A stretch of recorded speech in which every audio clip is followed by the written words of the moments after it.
guys, this is Hardy Kid Elite here. Today, we got another react video of Death Battle! Ghostrider versus Spawn. Oh, I'm not a little late on this, but we gotta see.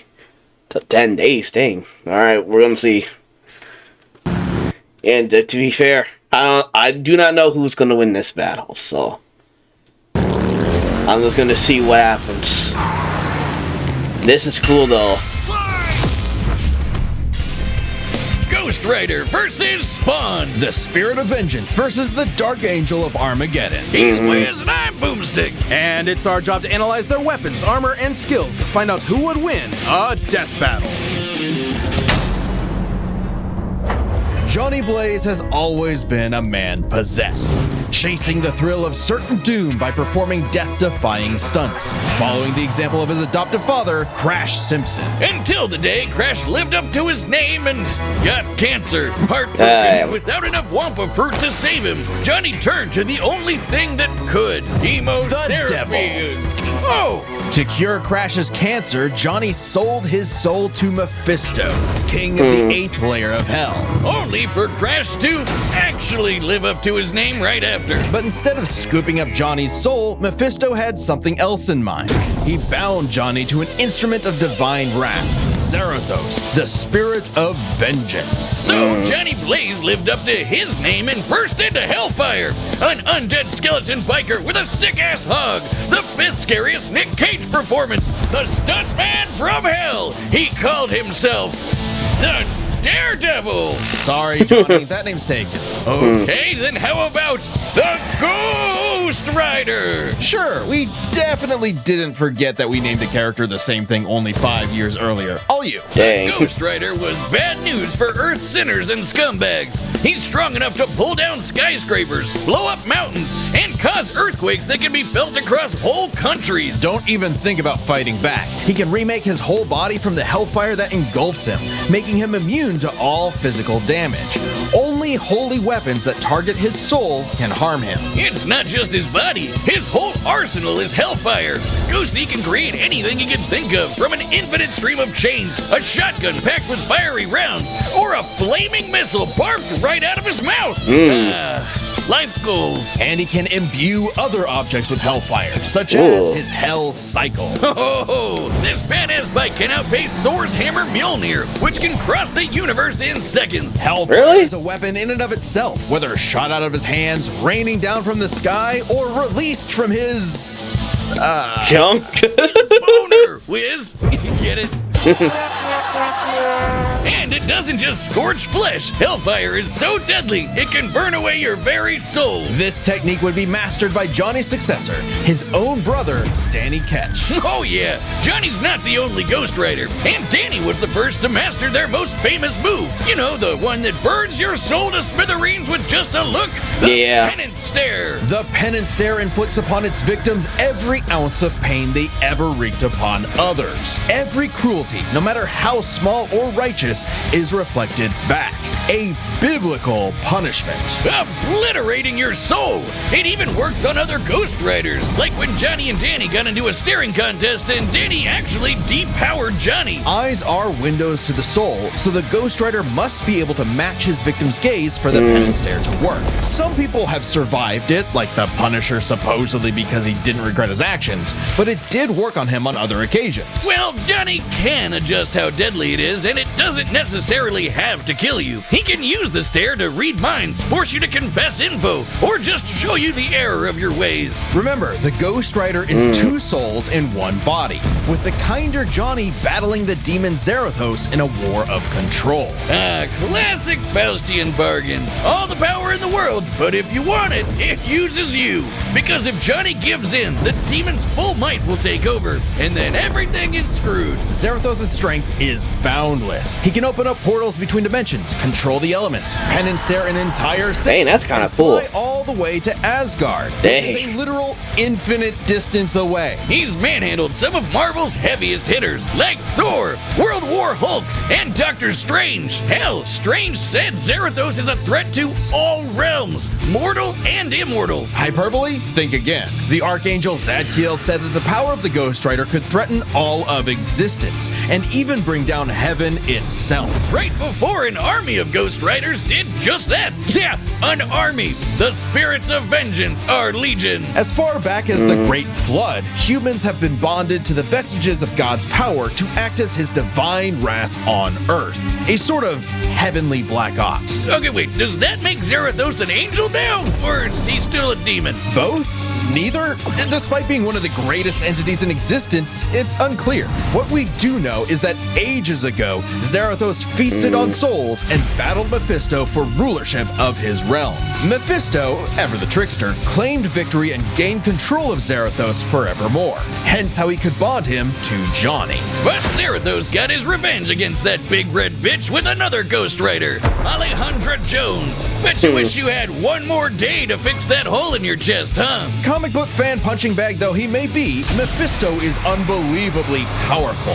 A battle with him could cause omniversal Armageddon, fitting as his fight with Galactus rents the cosmos asunder. And Dang. Galactus' fights can destroy all of Marvel's infinite multiverse. That's the kind of awesome power at Zarathos' disposal. Total cosmic annihilation. So it was no surprise when Johnny went down to the underworld and took Hell's throne for himself, usurping the devil that ruined his life and finally grabbing destiny by the handlebars. Scoring the total power of hell itself, plus a sick-ass upgrade, the Damnation Stare, which skips the whole every pain you've ever inflicted thing and just sends you straight to hell.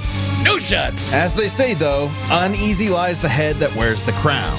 Johnny began an obsessive crusade to capture all of Hell's escaped demons. But by using his new power to damn them to hell, he began absorbing their evil, feeding off of it, and it corrupted him. Once again, Johnny Blaze was a man possessed. In truth, Johnny was just as trapped by hell's power as he'd always been, and he needed Danny's help to pull him out of the darkness. Though he gave up Hell's throne, the Ghost Rider continues his war against demons without and within, mentoring his fellow Ghost Riders in the ways of vengeance, always prowling the highways for the evil and the profane. An unstoppable engine of judgment that, with just a glance, could make Galactus himself shit his pants. Maybe one day he'll find salvation in the eyes of one of his victims. Cause they sure as hell won't find any in his. Yep. This Alright, battle is spawn sponsored now. by Robin Hood Gold. Skip this. I don't care. If Al Simmons was one thing, he was a killer. A lieutenant colonel in the U.S. Army and the CIA's most decorated assassin, Simmons upheld democracy around the globe at the barrel of a gun, painting the third world in red, white, and blue, but mostly red. Until his final fateful mission when, per his boss's orders, Al was fired. The Yeah. program was only getting started because Al's immortal soul was on a one-way trip to hell. Where he cut a deal with Malvosia, the big, naked lord of the 8th Circle of Hell. By their pact, Simmons would be reborn a Hellspawn, a superpowered commander of Hell's armies, in exchange for seeing his wife one more time. Oh, buddy, you're just asking to get monkey's bud. Al Simmons returned from the dead as a decaying zombie 5 years later, after his wife had already remarried and had a daughter. There, you saw her. Now get back to work, bitch. Thus was born the undead warrior from hell itself, Spawn. He's so 90s that he comes all the way back around to being the coolest thing ever. Look upon his edge, wizard, and despair. Spawn would violently defend New York's downtrodden, while slowly uncovering the full breadth of his demonic powers. He's like a walking superpower encyclopedia. He can fly, teleport, turn invisible and intangible, move things with his mind, make force fields, control the elements and the weather, and even stop time. Speaking of time, he can fly so fast, he literally breaks into other dimensions and smashes time as a concept. He can manipulate matter, shape-shifting his own body or transmuting other objects and people. He can even control and absorb your soul. Wait, Wiz, if he can rearrange molecules and crap, why doesn't he just fix his uggo face? Well, he tried to do that, but Malbolgia cursed him so that he could only make himself... yeah.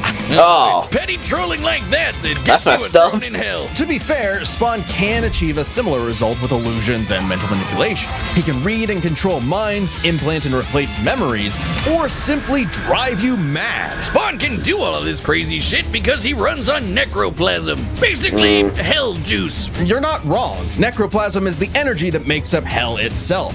Al's undead body is composed of 400 pounds of it. He can wield it like an energy blaster empowered by the sins of others. Spawn can absorb your evil and feed off of it. By simply walking on Earth, Spawn feels all of humanity's pain all at once. He's even absorbed the sins of 8 million New Yorkers instantly, cleansing them of their evil. Like Jesus? Or he can do the reverse and make you experience the full weight of your own sins, feeling every bit of pain you've ever inflicted on others over your whole life.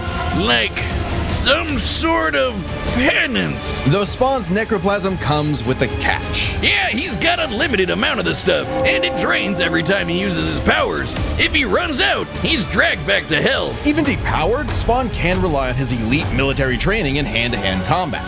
He's even fought Batman to a standstill. And as befits his past profession, he loves his big-ass 90s guns. Though his greatest weapon is the sentient being he's genetically and spiritually bonded to, his cloak. Letha of the 7th House of K. You ever wonder why his cape's red? Nope, well, now you are, and it's red because it's made from the apple Eve ate in the Garden of Eden. It's literally made of original sin. Oh, and also the souls of a million sinners, including every one of hell's victims. Also a touch of vampire for good measure. K7 Letha is constantly evolving. It can act independently to defend Spawn with an infinite stream of chains, transform into weapons, or drain people of their power.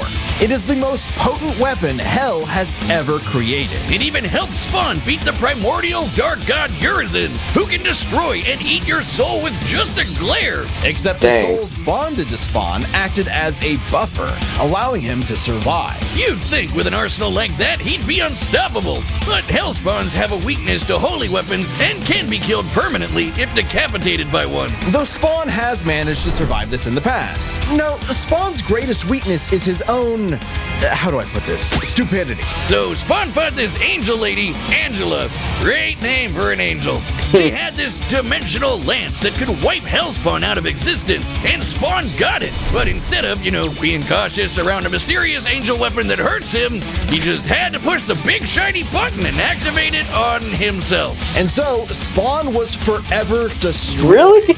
Until he reconfigured reality to undo his own inexistence. There we are, good as new.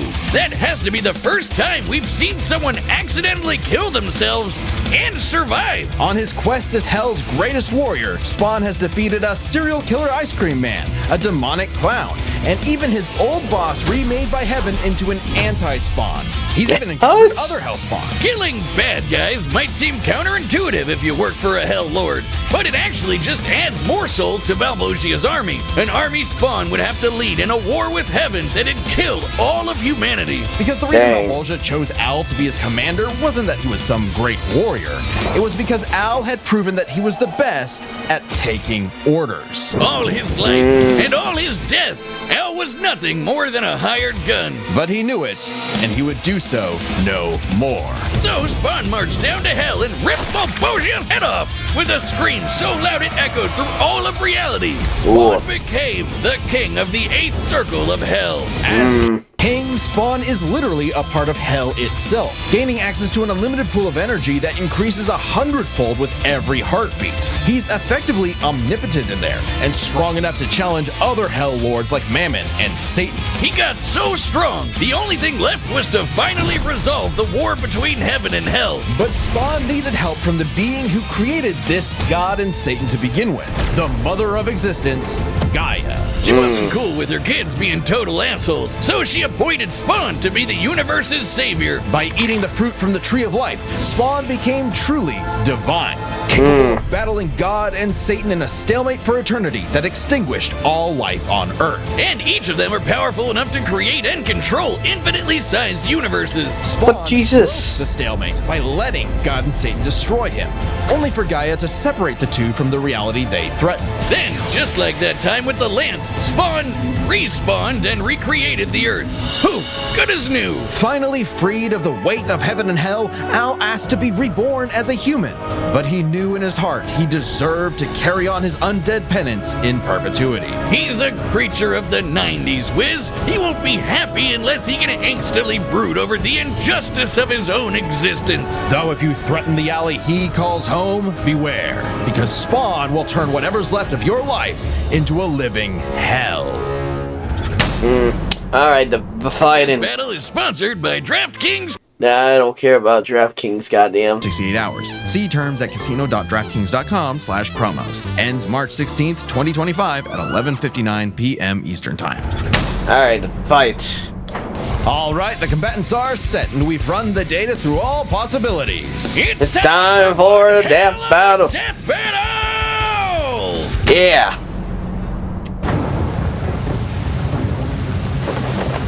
Nights like these drive men insane. Brimstone in the air. Something's coming.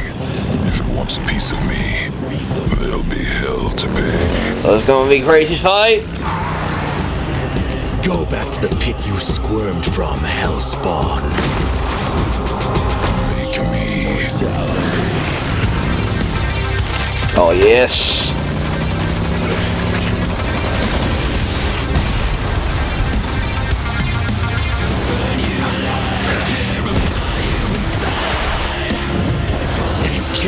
It's nothing personal. Vengeance calls.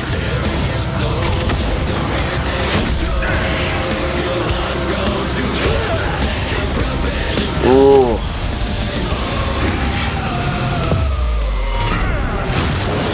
Sloppy, you fight like a bum. You've earned your damnation.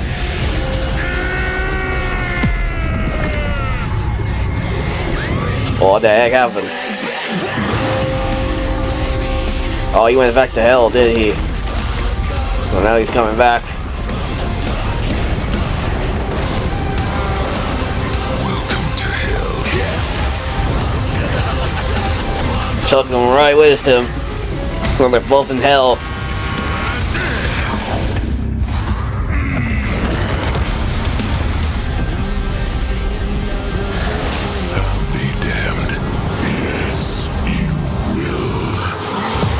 Oh.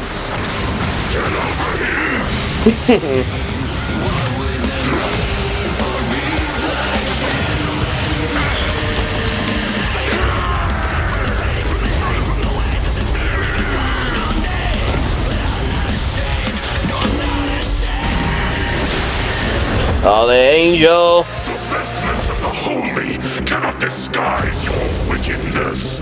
God forbid.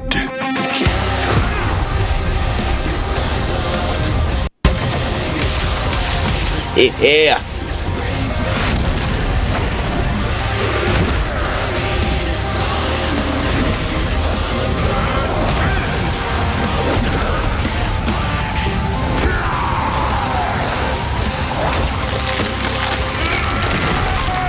Oh. Al Simmons, your sins are innumerable.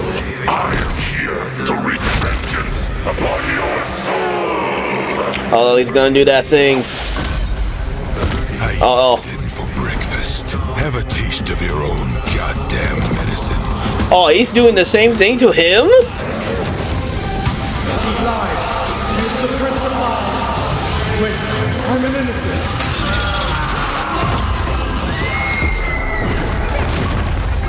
Dang.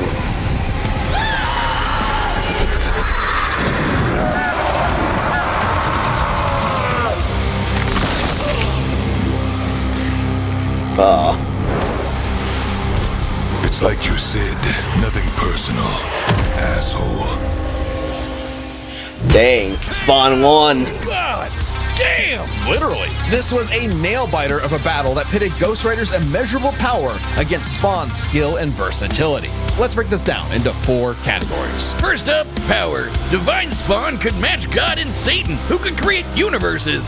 Similar in scale to Ghost Rider's bouts with a lot of the powerhouses in Marvel. But Zarathos was different. Remember, his power can match that of Mephisto and Galactus, who can threaten all of Marvel's infinite cosmic reality, far greater than any cosmos Spawn has ever affected. Even though Spawn's battled and defeated Satan in more recent comics, implying he's retained a level of power similar to his divine form, he couldn't match Zarathos in power alone. Ghost Rider may take power, but remember, Johnny actively resists Zarathos' influence, so Spawn may have had time in the fight to learn and adapt to Ghost Rider before he went full Blue Fury. And Spawn definitely had the edge in skill. He spent decades in military combat and is a master martial artist, whereas Johnny more so relies on his invincibility. The ultimate dream power for a stuntman.